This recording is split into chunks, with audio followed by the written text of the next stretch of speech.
arte de envelhecer com sabedoria, ou seja, é uma temática que ela é voltada para todos nós, que naturalmente, com certeza, envelheceremos e já estamos envelhecendo. No dia que nós já nascemos, nós já começamos a morrer. Então, a arte de envelhecer com sabedoria é a arte de viver com sabedoria e de preparar-se para viver cada vez bem e, à medida que formos avançando no caminho, onde haverá limitações, evidentemente, mas que nós pudéssemos celebrar vamos dizer, um amadurecimento e desenvolvimento pessoal. Oxalá, pelo menos essa é a idealidade que se tem, que as pessoas já mais maduras são pessoas mais sábias. Então, embora o corpo biológico ele vá fraquejando, mas vamos falar nesses termos, mas é de se esperar que o nosso espírito esteja mais jovem, né? Quer dizer, quanto mais envelhecemos, mais o nosso espírito ele se enriquece.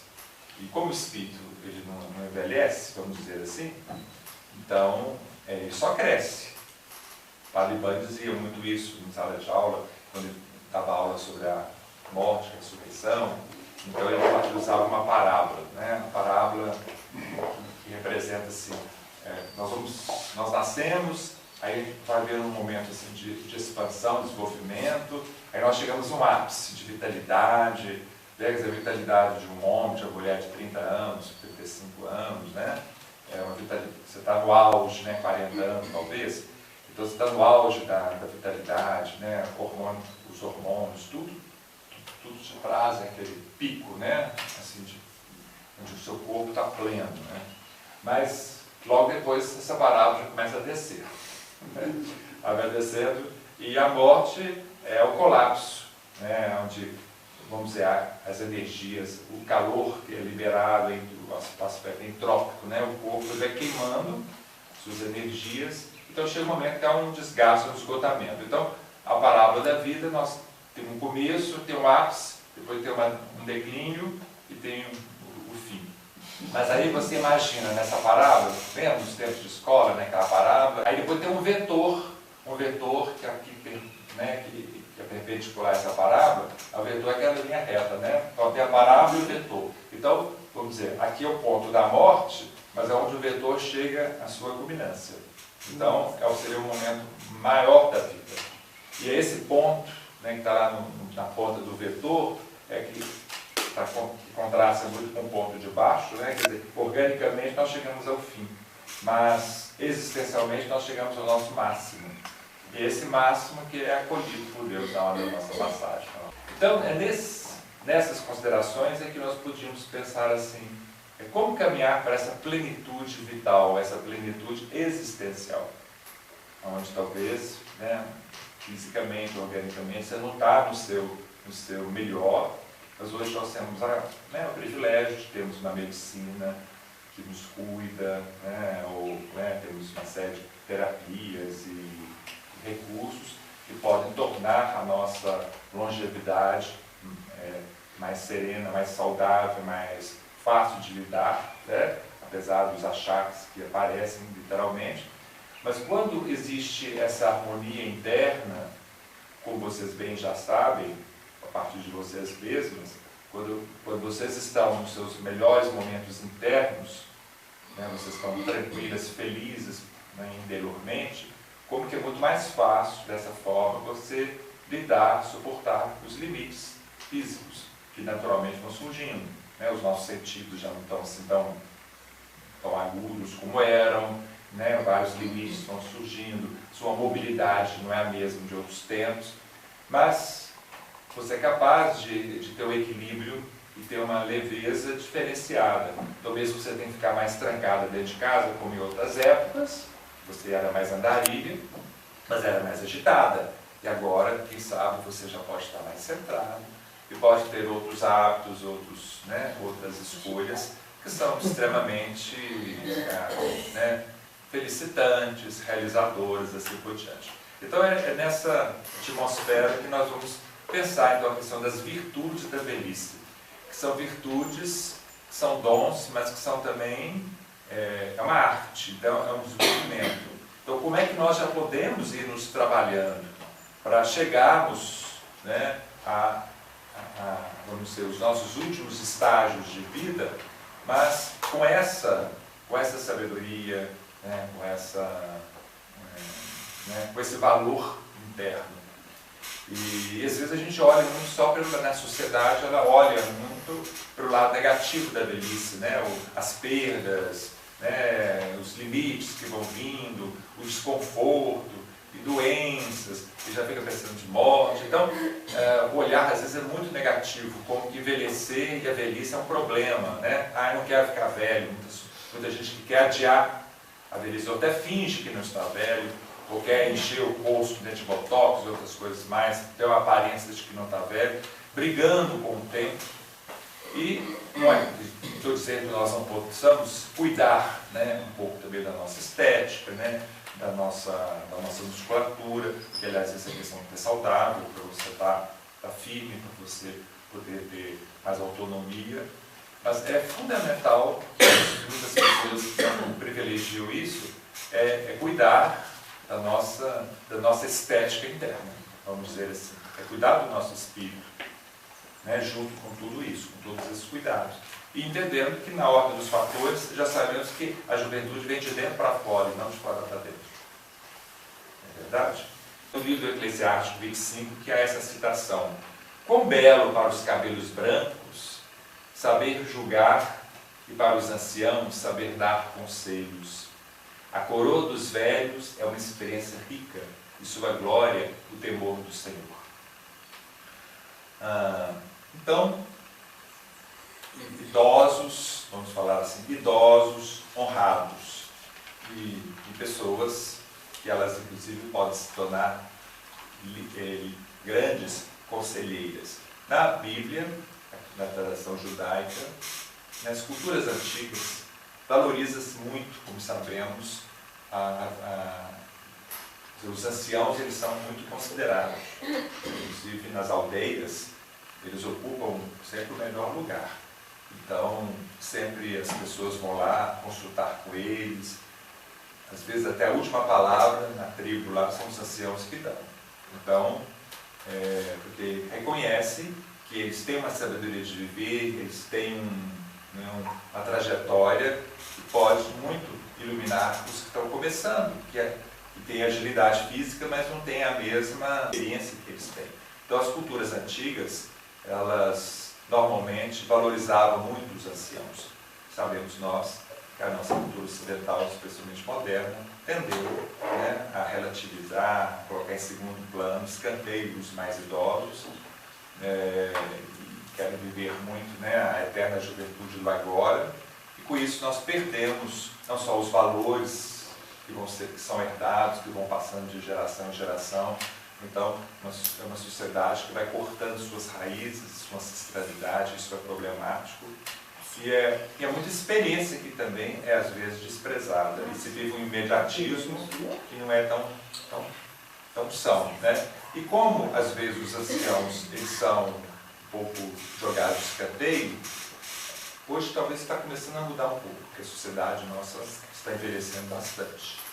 Hoje o número de anciãos está crescendo, socialmente falando, estatisticamente, né?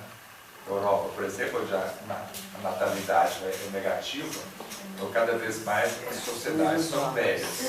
E então começa a se olhar com mais atenção, né, para todo esse continente de pessoas e ver que essas pessoas têm muito a contribuir, etc, etc. E aí é possível que haja uma reconsideração de tudo isso. Mas eu digo assim, quando eu falava tudo questão de motivação, quando os idosos eles são valorizados, eles são apreciados, isso também melhora a autoestima deles. Aí com certeza, se podem naturalmente ser bons conselheiros, eles vão se cuidar para realmente o ser. Mas quando os idosos eles são rechaçados, eles acabam amargurando e às vezes o melhor que eles têm acaba secando, né? Eles vão perdendo também o entusiasmo e aí vão se tornar também idosos ou lamorosos, né? Que ficam só lamentando e começam a ficar, né, no cri-cri, aí realmente deixam de ser bons conselheiros. Então, para que os anciãos eles realmente possam contribuir, é importante que eles também sejam realmente respeitados e cuidados. Quando na velhice a pessoa ela ficou livre do seu ego, ela vê as coisas como de fato são. Interessante, a pensar os idosos somos, né, praticamente, ou a caminho de... para que nós sejamos pessoas realmente sensatas, capazes de avaliar as coisas como elas são, com clareza, com isenção, é preciso que nós sejamos isentos. E o que será isso? Aí é que vem a alquimia da nossa personalidade. E que talvez este seja o ponto, um dos pontos mais essenciais para a gente avaliar a qualidade, né, vamos dizer, a qualidade de, vamos falar, a sabedoria de uma pessoa, de um idoso que alcançou esse nível de excelência pessoal, a aquele que talvez tenha envelhecido, mas não é. Então, há idosos que são bons e maus conselheiros. Então, para você se tornar um bom conselheiro, qual seria o grande critério? Essa liberdade interior, isso vai ser falado aqui como um dos dons da velhice, a liberdade, mas não só a liberdade em relação ao mundo externo, especialmente em relação a você mesmo. Então, é preciso que o seu ego já esteja transformado. Né? O seu eu, você não seja uma pessoa mais egocentrada. E aí é que vem um dilema. A gente depara com muitos velhos e velhas que são egóicos até não poder mais. Né? Quer dizer, narciso. Parece que aquele narcisismo inicial da vida, que as crianças costumam ter, quando a pessoa envelhece, aquele velho fica muito narciso. Parece que é foco. Aquilo que se diz, né? Geralmente o idoso, aquilo que não é mal resolvido na pessoa, aflora com toda força na velhice. Né? A partir dos 80 você volta a ser criança, você volta a ficar sem filtro. Né? Você tem um fundo narcísico que está ali muito forte, tem que fazer do meu jeito, tem que ser do meu jeito, dificuldade de ceder, inflexibilidade, né? Aí fica chato, né? Tem muita gente que está nesse lugar. Então, se é esse lugar, dificilmente você vai falar assim, a virtude da velhice. Né? É preciso que o nosso ego ele já esteja liberado. Ou seja, a gente não vai perder o nosso eu, mas ele não está no ponto, ele não é o centro da coisa. Né? Você já é maior do que o seu eu. Já tem uma consciência que é maior do que o nosso ego. Onde você tem a sua perspectiva, mas você tem uma perspectiva mais universal para ver as coisas. Não só você valoriza a perspectiva dos outros, mas aí que está, há uma perspectiva maior que ilumina todas as perspectivas. E é a partir dessa perspectiva maior que aí nós chegamos à questão também da espiritualidade, a sabedoria bíblica que nos traz, né, valores fundamentais. Então, essa perspectiva maior, ela se torna critério, não só para eu ponderar as suas escolhas, olha, você está me pedindo aqui, né, um conselho, uma orientação, olha, vamos olhar. Nós temos essas perspectivas maiores, que elas podem ser bastante orientadoras.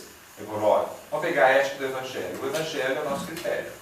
O Evangelho é a nossa luz. E não só para você, mas para mim também. O tempo inteiro eu me coloco diante do Evangelho e me pergunto, essa é a minha atitude, ela está sendo realmente sensata? Até em relação a você, que está me pedindo um conselho. Eu vim te dar um bom conselho, mas eu me deixo aqui iluminar pelo Evangelho para me te aconselhar adequadamente? Ou eu vou te aconselhar do meu jeito, segundo o meu critério, e às vezes para atender, né, a minha própria demanda. Né? Que é um conselho para eu tirar vantagem em cima disso, vantagem pessoal. Então, você chegar a esse nível de liberdade do eu, que nós sabemos que isso dói. E é uma coisa que o idoso vai experimentando. Muitas vezes ele já não está mais no epicentro das coisas, antes da pessoa que brilhava, uma pessoa que todo mundo batia palmas, né, os jovens, eternos jovens, que todo mundo olhava para você. Agora já está olhando para outros mais jovens, estão chegando, e você que já teve seu tempo, agora você vai ficar de lado. Aí muitos falam, não, ninguém está mais olhando para mim, né? Eu tinha que ser o, eu tinha que ser a, né? Já não é mais o, nem mais a.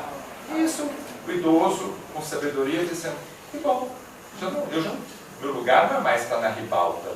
E aliás, já percebemos que, né, é muita vaidade isso. Né? Você já sai do mundo das vaidades, do orgulho, e todos nós cometemos às vezes necessidade, talvez até para autoafirmação. Então, se a gente trabalha essa autoafirmação, e depois chega um momento que, opa, já está na hora de me desafirmar. Agora é a hora de largar, desapegar de mim mesmo. Então, quando nós falamos de a velhice, você está livre do seu ego, então hoje você já é desapegado, sobretudo desapegado de si mesmo, da sua própria autoimagem. Aí é que é o ponto principal. Então, quem não conseguiu evoluir nesse nível, não vou dizer que seja perfeito, mas que você já esteja adiantado, ou pelo menos consciente disso, e perceber, poxa, eu estou sendo muito egocêntrico, eu estou sendo muito... Aí você relaxa, né? Na hora que você vê que você está ficando duro, você solta. Você já tem consciência do que você precisa soltar. Mas tem gente que não solta o osso, mas não solta mesmo. Aí é difícil. Para essas pessoas eu não vou estar falando. Eu acho que tudo que eu vou dizer aqui não vai bater para elas. Entendeu? Ou vai ser assim, aparente. Como talvez eu assim, nossa, mas ela aparente ser muito serena. Né? Está muito serena enquanto ela está quietinha ali, você não está conversando, você não está conversando com ela, você não está vivendo com ela, é muito serena. E às vezes está serena porque ela não está nem te escutando. Porque ela fica serena, nossa, ela é tão serena, nossa, serena. Mas é que ela está no mundo dela, que ela não tá, você acha que ela está de bobeira, não está, ela está no mundo dela, afinal. E você vê que ela está no mundo dela e ela não sai do mundo dela de jeito nenhum. Né? Ela não quer se envolver com os outros, ela quer ficar com ela. Então, até que ponto que isso é serenidade? Né? Então, acho que a serenidade ela é uma pessoa que está conectada com o outro e no meio das turbulências ela não se perturba. Né? Ela tem um centro de equilíbrio. Então, é diferente. Então, aquela serenidade, que é uma falsa serenidade, eu estou ali completamente alienado, aí é outra história. Né? Alienado, eu estou lá no meu mundinho, pode cair o mundo, nada me perturba. Claro, você está totalmente distante de todo mundo. A serenidade não é distância. E até, aliás, é da serenidade que nós vamos começar a falar, que é uma primeira boa virtude da velhice, serenidade. Bom, muitos que estão na vida agitada ainda, né, na vida, eu posso falar de mim mesmo, né?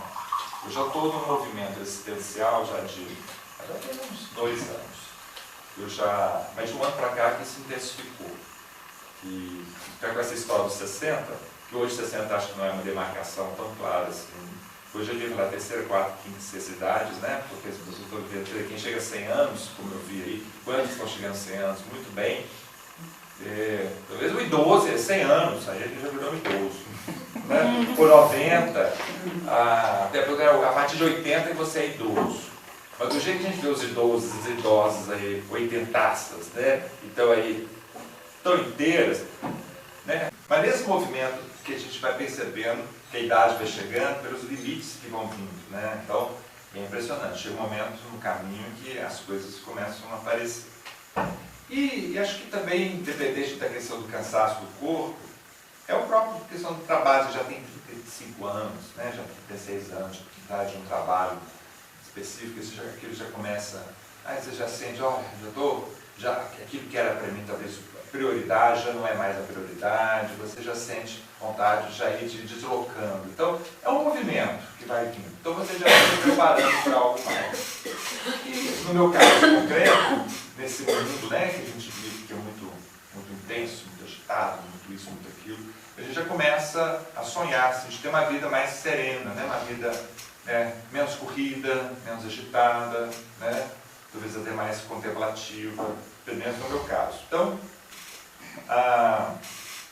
eu vou perceber nesse movimento assim, que já estou um pouco cansado e preciso descansar, né? De encontrar esse descanso, esse repouso, que mais do que nunca eu vejo que é um repouso interno. Porque às vezes, e hoje a gente está percebendo muito na sociedade atual, que aliás você pode estar às vezes fisicamente muito cansado.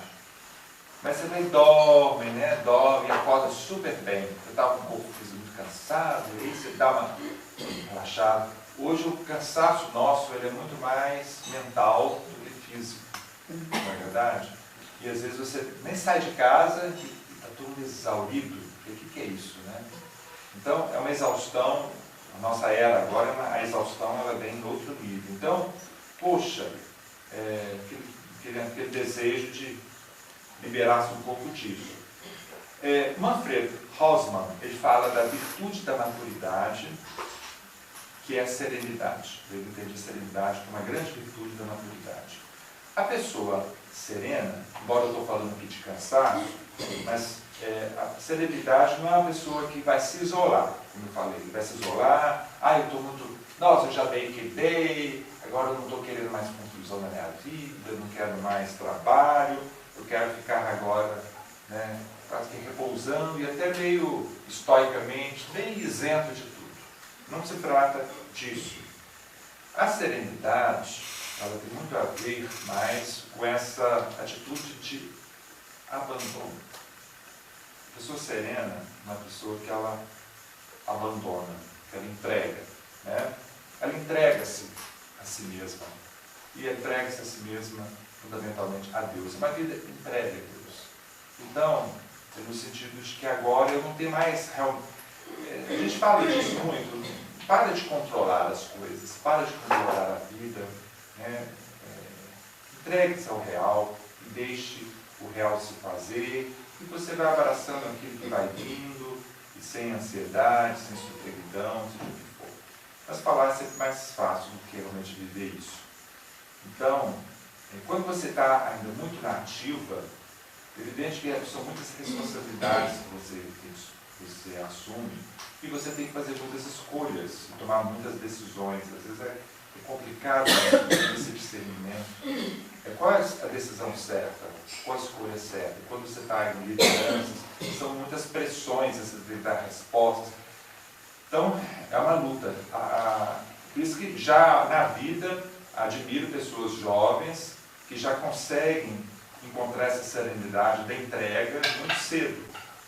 Quer dizer, diante de grandes demandas, de grandes exigências, que exigem dela, né, tomar posturas, atitudes, mas ela tem uma atitude interna de entrega, e talvez é por isso que com tanta sabedoria consegue fazer escolhas muito sensatas, mas nem sempre nós temos tanta segurança assim, se realmente nós estamos seguindo Deus ou seguindo a nossa própria voz. Ou seja, se é a vontade divina que está realmente sendo assumida ali, ou é a nossa vontade que está misturada e a gente se afirma como se fosse a escolha de Deus. Estão percebendo? É um discernimento difícil esse. Então, a serenidade, ela vai se conquistando de fato quando nós somos capazes de realmente abandonar a nós mesmos e relativizar a nós mesmos diante de uma verdade que vai se iluminando. Então, essa entrega, essa serenidade, ela vai sendo vivida, inclusive em várias situações de tensão, de perda, no caso, né, já da idade, né, da velhice, aí já vão vindo aí doenças, né, limitações fortes, e vamos vendo aquelas pessoas que elas têm uma serenidade especial nesses momentos. Então, já se aprende a soltar, né? Soltar as rédeas. Que não é, vamos dizer, desistir. Às vezes é muito sutil, né, a diferença de uma coisa que outra. Você dá uma pessoa assim que ela desistiu da vida. Então ela se entregou, mas aquela entrega que no fundo ela é meio egóica, entendeu? Já que as coisas não são do jeito que eu quero, então agora eu não quero mais nada. Aí fica aqui vegetando, sabe? Então aquela pessoa que, igual a criança que burra, né? Então há um tipo de seriedade que é a pessoa que está emburrada. E aí entra a depressão, né? Quer dizer, aquela pessoa que fica muito quieta, fica muito parada, no fundo ela está desiludida. Serenidade não é desilusão, né? Serenidade há uma vida, aliás, há muita vitalidade, mas é uma vitalidade que ela nasce desse encontro permanente com o Senhor, e tu faças em mim a tua vontade. E você vai vivendo aquilo que é possível cada dia e com tranquilidade. Então, entregar-se nas mãos de Deus nessas situações várias, e serenidade tem a ver muito com paz interior. Então, quando existe uma verdadeira entrega, e ela não é uma alienação, né, uma falsa entrega, o dom disso, paz. Então tem uma paz íntima, né? Tem um conforto interno, apesar dos limites externos, apesar da pessoa às vezes estar até numa cama, né? Está com limitações fortíssimas, mas existe uma paz. Então a serenidade ela tem a ver com essa perspectiva. Então é uma vida realmente entregue a Deus, abandonada a Deus. Então tudo que vem, os problemas que normalmente virão, você processa aquilo tudo, mas é capaz de entregar. A última palavra não é você.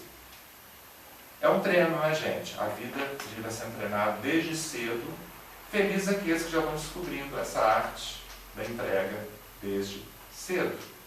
E acredito que quando chegar na maturidade dos anos, onde haverá, né, limitações mais severas, às vezes, do que aquelas que você já vivera antes, né, onde a sua autonomia será cortada com mais, né, muito mais do que anteriormente, você já terá que depender de outras pessoas, inclusive, como é difícil para muita gente ter que depender de outro, dessa arte de entregar-se, né, inclusive entregar-se ao outro, é bastante exigente.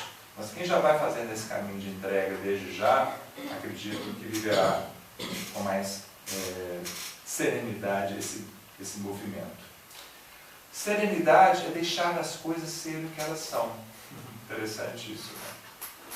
Quando mais novos, nós queremos mudar tanto tudo, né? Nós queremos que as coisas sejam do jeito que a gente imagina que seja, a gente tem noções, né, até de perfeição, né? A gente quer o melhor e tudo mais. E na serenidade, você acolhe as coisas como elas são, no seu finito, né? No vencer dos anos, você vai descobrindo que muitos daqueles idealismos de outrora, que a gente queria mudar tudo, não é que a gente desiste, não adianta a gente se esforçar, o mundo não muda mesmo, as coisas são sempre assim, não estou dizendo isso, mas é um caminho do meio, tá? Porque, de fato, tem uma oração, acho que do Paulo VI, que eu não sei falar direito, mas ali diz assim, aquilo que for possível mudar, a gente muda, né? E aquilo que não é para mudar, a gente acolhe também. Como é que é isso? João 23, João aparece. 23, aliás? É uma coisa mais ou menos assim. Dá-me sabedoria para mudar o que deve ser mudado. Deve ser mudado. Para aceitar o que não pode ser mudado. Exato. Então, isso aí já é uma adultez, uma maturidade espiritual alcançada, que é bem próprio de João 23, né? E que tem essa, vamos dizer, essa realidade, é um senso de realidade. É um senso de realidade. Ou às vezes exageramos muito, queremos algo que não existe, ou nós depreciamos também muitas coisas. Então, a serenidade é um ponto de equilíbrio, onde as coisas são o que são, na sua luz e na sua sombra, no que é possível e naquilo que não é possível. Então, eu acolho o possível e o não possível. Quer dizer, eu acolho o que é possível e aquilo que não é possível, eu também acolho sem brigar, sem sofrer. Né? Dá para fazer uma coisa bonita aqui, que bom, mas não vai ser possível mais? Tudo bem. Nós vamos fazer um programa para caminho amanhã, que bom, vou me preparar para amanhã. Olha, aconteceu uns imprevistos, vai ser possível. Ai, que pena, mas tá bom.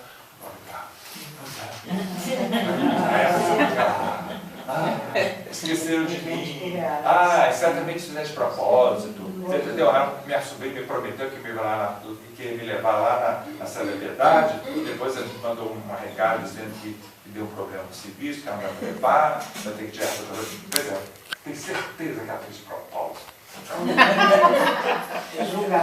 E se de repente ela estava meio... surgiu uma outra coisa para ela mais interessante mesmo, né, do que levar a tia dela lá na celebridade, que você acaba, deu uma desculpa esfarrapada e depois lá na frente você descobre que realmente ela te trapaceou. Pisou na bola. Entendeu? Que ela pisou na bola mesmo, né?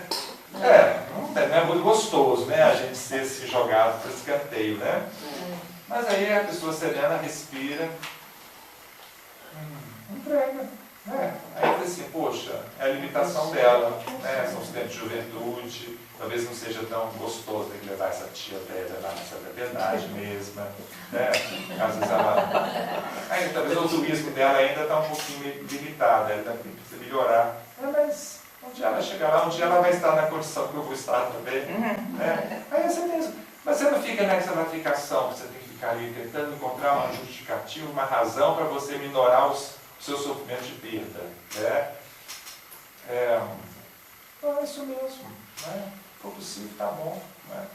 E eu me resolvo de outras formas. Eu tenho uma certa piedade aqui dentro de mim, o contato com Maria, né? Vai pela montanha e vai além da montanha. Né? Bom, falar é sempre mais fácil que viver na terra. Né? Tirar o pirulito da criança não é gostoso, não. Mas, com vários pirulitos tirados, que às vezes dói para Dedéu, né? A gente vai respirando, vai aprendendo, né? A lidar com mais mansidão com tudo isso. Serenidade é uma virtude que gasta tempo, né? Para ser experienciada. E, ao mesmo tempo, a serenidade é uma forma de você lidar com o tempo, muito peculiar, e que o idoso, especialmente já mais avançado no tempo, as condições estão talvez mais propícias para isso. Na serenidade, o tempo ele vai mais devagar. A pressa frenética não combina com serenidade. As pessoas serenas, elas podem ser ágeis, mas elas não são apressadas. Você percebe a diferença, né? Uma pessoa que ela é ágil, e aliás ela é focada, exatamente quando você está mais sereno, você também encontra o ponto mais fácil. Quando você está agitado, falta serenidade interna, você fica tirando para todos os lados. Senta, para, até para você planejar, né, para você ver o que realmente você vê. E desse jeito, que bagunça, e você está agitando todo mundo e vira uma confusão só. Né? Então, o tempo frenético não funciona. E por isso que a serenidade existe mais reflexão, existe mais ponderação, não é verdade? Você lembra a Maria, né, que ruminava as coisas no coração. Ruminação. Dar-se tempo é o contrário de aproveitar o máximo. Deixe o tempo correr sem pressão. E aproveito. Então, isso é um outro aspecto da serenidade, que é bem próprio. A vida serena, quer dizer, é uma vida não apressada e não pressionada. É verdade, a gente recebe pressões por todos os lados. Quem está nativa sabe muito bem o que é isso. Mas, como é que essa pressão externa, ela não te sufoca? Então, a serenidade é uma blindagem com respeito a essas pressões externas. Porque, quando você fala assim, eu me sinto pressionado. Quem está sendo pressionado? No fundo, é o nosso ego. Dói, né? Porque você é pressionado, mas é aquela batalha, né? Aquela luta que eu quero, que o outro quer fazer, e aí você sente que o outro está me pressionando a fazer aquilo que eu quero. Então, fica essa batalha toda. Então, a serenidade é sabe, você solta as amarras, você tem consciência que é um joguinho, é um jogo de ego que está acontecendo ali, e o outro, né, você está diante de pessoas que têm um ego de todo tamanho, que querem ali de alguma forma te pressionar o tempo todo. Aí fica nessa dilema, até que ponto que eu vou ceder essa pessoa, até que ponto que eu tenho que brigar com ela. Essa é a briga que a gente tem no dia a dia diretamente, né? Tem as pessoas serenas, não é que elas vão ficar mudas, que elas vão receber tapa o tempo inteiro. Tá? Então tá bom, assédio o tempo inteiro, sério o tempo inteiro. Não é questão de cede. Você vai ceder e tem hora que você vai se posicionar. Você vai se posicionar e às vezes você vai contrariar no seu posicionamento o outro. Mas aonde que eu vejo a pessoa que ela é serena, que ela pode até, ela não quer contrariar, ela posiciona algo que talvez aquela pessoa que está naquele jogo ali, ela não está percebendo, porque ela no seu egoísmo, ela está ali avacalhando tudo. Então a pessoa serena, ela é capaz de chegar, colocar uma posição, que não é uma posição de defesa para ela tem um olhar muito mais coletivo, ela está falando, inclusive, às vezes, num trabalho, né, numa equipe. Aí tem um cara lá, está lá pressionando todo mundo, o líder lá, um pseudo-líder, que está ali massacrando o grupo. Então, fica todo mundo ali amuado diante disso, aí de repente você chega lá e posiciona, trazendo talvez a vontade do grande grupo, que você está percebendo, aí aquela pessoa ela pode aceitar o seu argumento, ou ela pode te massacrar também. É possível que isso aconteça. Onde está a serenidade? A serenidade é que você se posiciona, tem a coragem de posicionar, que muitos vão se acovardar, com medo de perder alguma coisa. Então, na serenidade interior, eu coloco as coisas sem agredir, mas com objetividade. E o outro pode aceitar e pode não aceitar. Se ele aceita, a pessoa serena, ela não fica depois se autopromovendo. Aí a equipe toda, você defendeu a gente, você é o melhor, entendeu? A pessoa serena falou, que bom, que bom que a harmonia foi alcançada aqui entre nós. E se a pessoa lá, ela entra mais em choque, você não fica ali também naquela guerrilha. Então tá bom, é isso, porque eu já me posicionei, já coloquei, não vou ficar aqui agora dando murro em ponta de faca. Aí você, claro, não é assim tão fácil, você, na hora vem uma raiva natural, poxa, como é que essa pessoa é tão limitada, como é que ela é tão egóica, como é que ela é tão egoísta, como é que ela é tão injusta, dói, injustiça dói, mas você não deixa que aquilo ali roube a sua paz, que aquilo ali te destrua, que aquilo te joga por terra, Você respira e segue a vida, fazendo aquilo que lhe é devido, aquilo que é a sua parte, esperando uma outra oportunidade para aquela pessoa, de repente, ela convencer que as coisas vão mudar. Então, assim, você não entra em guerra, nem contra si, nem contra o outro, entende? Então, serenidade é um caminho assim, muito importante. Estou dizendo o quê, por exemplo? A serenidade, se você, por exemplo, você está na casa você está na casa de repouso, você está com uma família que está ali te acolhendo, porque às vezes nem tudo é tão gostoso, nem sempre as pessoas que estão me cuidando são razoáveis. Então, a serenidade é que possibilita você se posicionar muitas vezes, dizer aquilo que você está sentindo, mas sem agredir. E dependendo das atitudes dos outros, às vezes você vai ter que suportar algumas coisas, suportar algumas indelicadezas e tudo mais, e você integra aquilo dali e não entra em desespero por causa disso. Então, equilíbrio, talvez seja um dos aspectos interessantes de uma vida serena. A vida serena é uma vida liberta de expectativas e exigências colocadas para nós mesmos. Então, menos expectativa, porque as expectativas, já bem a vida nos tem mostrado, anos e anos vividos, como a grande maioria das nossas expectativas, elas são frustradas. Concorda comigo? Então, a esperança com virtude teologal, a esperança ela é muito mais ampla do que a expectativa. Por isso que as pessoas realmente serenas, são pessoas teologais, quando falamos de virtudes aqui, nós estamos pensando muito em virtudes teologais. Então, a serenidade, ela é prima irmã da esperança. Então, há uma esperança. E a esperança, ela é prima irmã também da confiança. Por isso que, no final, as fezinhas são todas irmãzinhas, Então, fé e confiança. Então, quer dizer, a confiança, esperança, confiança, isso gera serenidade. Isso aqui nos permite descansar. Que a nossa vida está nas mãos do Pai. E o Pai gerencia, de formas misteriosas, o caminho. Claro que Ele não gerencia sem a gente. Ele gerencia com as minhas mãos e com as suas também. Mas, então por isso assim, é encontrar esse equilíbrio para nós irmos tomando as decisões mais acertadas. Porque elas vão ter consequência lá na frente. Então, se essa virtude da serenidade ela já está sendo trabalhada em mim desde cedo, a chance das minhas escolhas acertadas serem feitas, são escolhas segundo Deus, isso será muito mais claro que as consequências disso serão notáveis e vão facilitar a minha vida lá na frente.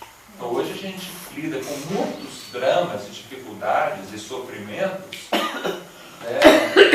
que são frutos de escolhas não muito acertadas que fizemos lá atrás e que a gente agora tem que enfrentar, tem que engolir o sapo, Mas isso é normal, isso é muito humano. Então, por isso mesmo que nós vamos aprendendo também a aceitar as nossas derrotas, aceitar também as nossas falhas, aceitar os nossos equívocos, para não tornar as coisas mais difíceis. E a gente vai remendando as trilhas.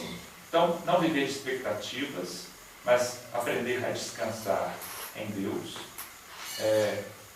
Deixar que as coisas sejam como são, não do jeito que a gente quer.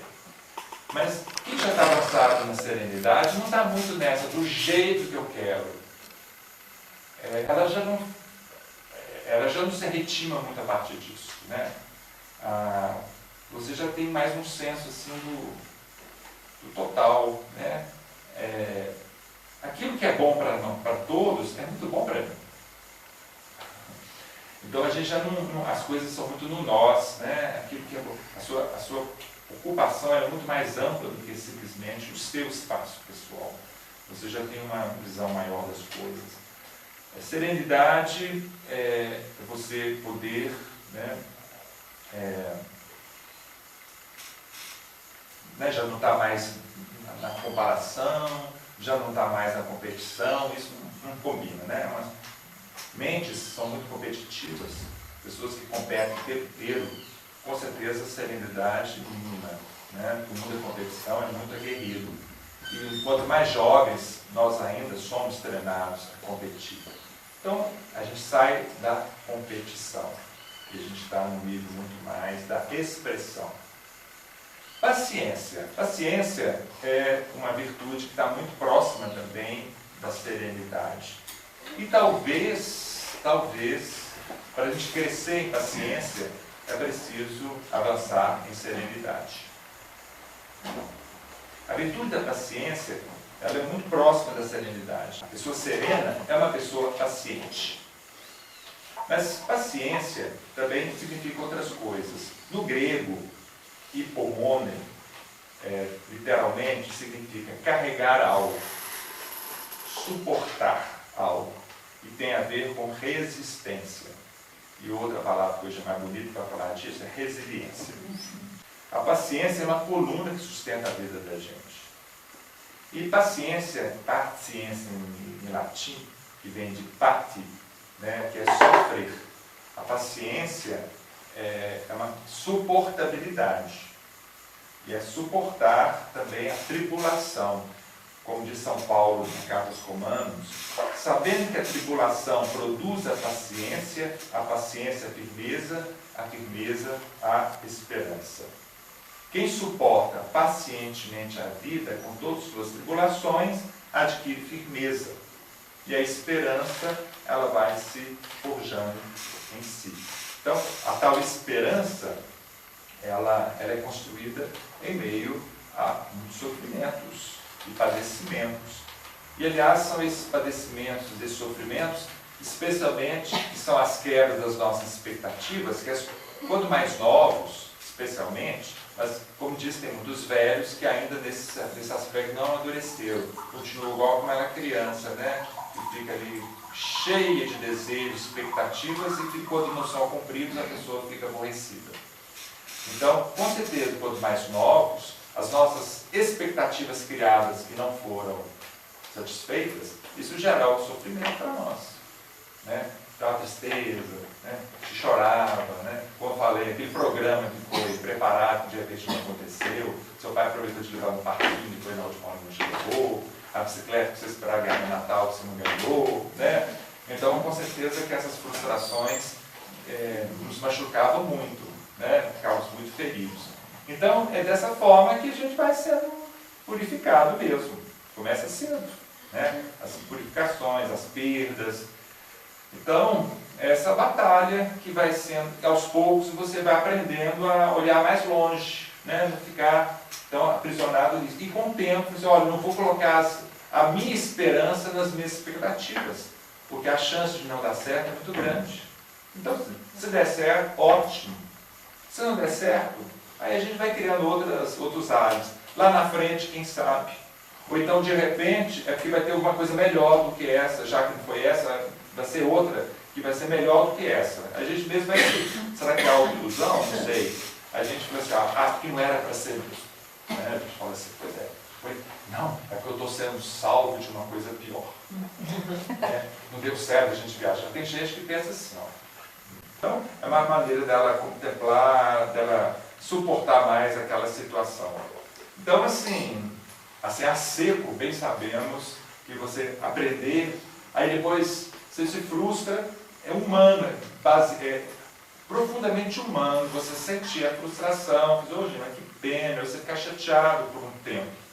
Acho que é muito humano. Quem não fica muito chateado, até fica assim pensando, gente, será que essa pessoa humana? Será que ela está doente? Não. Então, é uma pessoa que é tão insensível, né? Aí acho que a insensibilidade, ela tanto faz e tanto faz não faz, então essa pessoa ela está depressiva, né? Para não fazer diferença. A questão, assim, você vai sofrer, mas você não...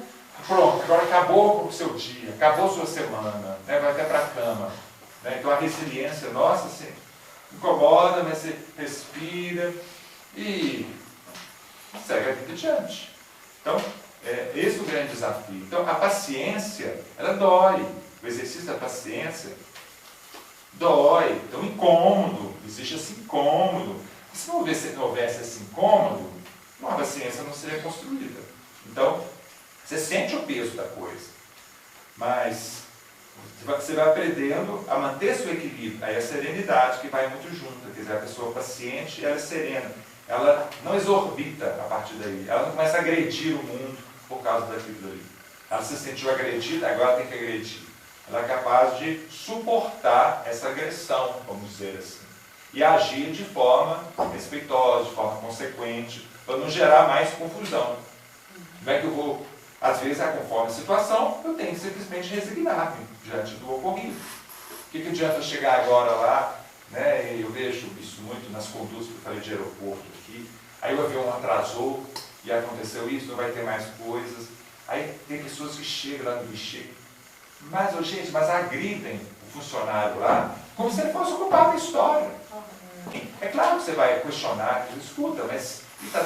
Poxa, mas acho que é um desrespeito para os nossos passageiros, afinal de contas, não der nenhuma água, faz as reclamações, para depois ela levar para o superintendente e tal. Você tem que separar uma coisa e outra.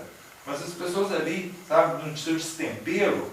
Então, assim, o ambiente já está pesado, e as pessoas pensarem que começa aquela brigaria, aquela gritaria toda. Quer dizer, falta de maturidade, né? Profunda imaturidade. Então, uma impaciência. Que nessas horas difíceis, então, aí as pessoas serenas, as pessoas amadurecidas, que são fantásticas, elas conseguem manter a paciência, manter o equilíbrio, para ir trazendo as pessoas que estão lá naquele agito ao equilíbrio. Chega lá, desculpa, vem cá, senta aqui. Ela é magra, assim, calma, né? Desse jeito não dá, não vai resolver. Vamos acalmar, papapá.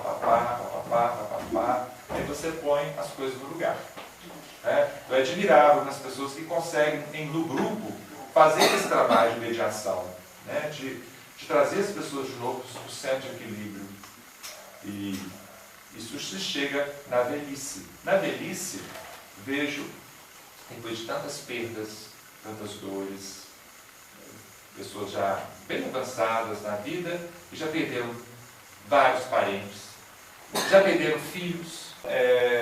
Acho admirável isso, né? Pessoas que realmente já passaram, estão passando pelas provas da vida e que conseguem ser para o outro um ponto de apoio. Então, hoje, talvez, diante, é comum a gente ver isso, pessoas mais idosas que estão ali enterrando parentes, enterrando filhos, e vejo, às vezes, os idosos mais serenos do que os mais novos. Essas cenas já foram visíveis. Não é que a pessoa não esteja sofrendo, mas a gente percebe, né? A gente vê que tem uma dor lá, mas a pessoa está menos ali naquele agito, ela já aprendeu a esperar.